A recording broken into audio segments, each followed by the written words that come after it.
बळीराजाचा सेनापती म्हणजे ज्योतिबा आपली आई म्हणत असते की इडापिडात तळू द्या आणि बळीचं राज्य येऊ दे.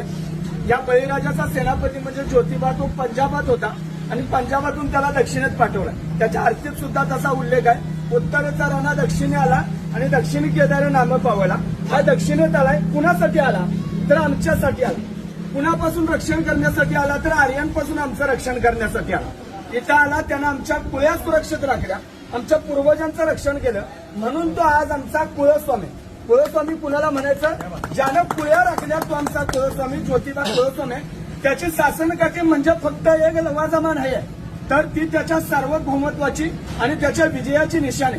कोणीही लोक येतात इथं आणि भोळ्या भक्तिभावाने येतात आणि त्याला अर्पण होतात.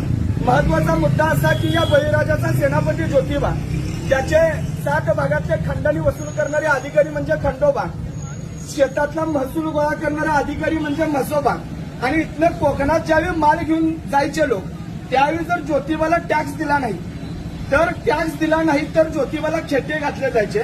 खेटे कशासाठी? आज पोलीस स्टेशनला जसे खेटे असतात तसे खेटे. आणि आज आपण वेगळ्या कारणाने खेटे घालतो, माझी नोकरी लागू दे, मला मूल बाळ होऊ दे, त्याच्यासाठी नाही. हा ज्योतिबा आपला पूर्वज आहे ज्याच्या पाठी मग बा म्हणजे भैरोबा, मसोबा, बिरोबा, खंडोबा, चाकोबा, सवोबा, नाईकबा, ज्योतिबा, विठोबा आणि ज्याच्या पाठी मग आई, मर्याई, मसाई, टेमलाई, तुळजाई, जाकाई, दोकाई, रखमाई ही आमची आई आणि आमचे बाप हे आमचे पूर्वज आहेत आणि ही आमची दैवत आहे. त्यातला ज्योतिबा हा आमचा आहे आणि त्याची शासनकाठी आपण ज्यावेळी घेऊन येतो त्यावेळी प्रत्येक भागाचं ते प्रतिनिधित्व करणारी शासनकाठी असते. महत्वाचा मुद्दा त्याच्या पलीकडे जर जाऊन बघितलं तर ज्योतिबाचं मंदिर बांधलं कुणी? महाजी शिंदे नावाचा एक मराठ्यांचा सेनापती होता.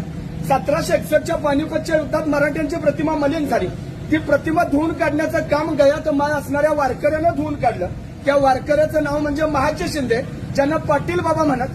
त्या महाजी शिंद्यांची दहशत एवढी होती की त्यांनी ताजमहलचा वापर, आज लोक फिरायला जातात जगातलं 7वं आश्चर्य आहे, पण तरी सुद्धा त्या ताजमहलचा वापर त्यांनी करवाकुंटी ठेवण्यासाठी केला होता. एवढी दहशत की दिल्लीचा सुलतान कोण हे ठरवायचं आमचा महाजी बाबा. हे महाजी बाबा एकदा रत्नागिरीत मोहिमेवर होते आणि मोहिमेवर असताना त्यांना यश मिळत नव्हतं पोर्तुगीजांच्या विरोधात. ते नवस बोलले की तेव्हा मला या मोहिमेत यश मिळू दे, मी तुझा देवस्थान या ठिकाणी कोल्हापूरला निर्माण करतो. आणि म्हणून रत्नागिरीतला देव म्हणून या गावाचं नाव आहे वाडी रत्नागिरी. रत्नागिरीतला ज्योतिबा इथं येऊन बसले. ज्योतिबा हे या गावाचं नाव नाही, ज्योतिबा हे या देवाचं नाव आहे. ज्योत म्हणजे जोत आहे, ते जोत म्हणजे नांगर. हा शेतकऱ्यांचा कष्टकऱ्यांचा राजा आहे. म्हणून याला तुम्ही आम्ही भोळे भाविक बघत आहोत. इथं कुठलेही त्याच्यासाठी मोठा गाजावाजा नाही किंवा कुणी प्राणबळी कसलाही हत्या नाही.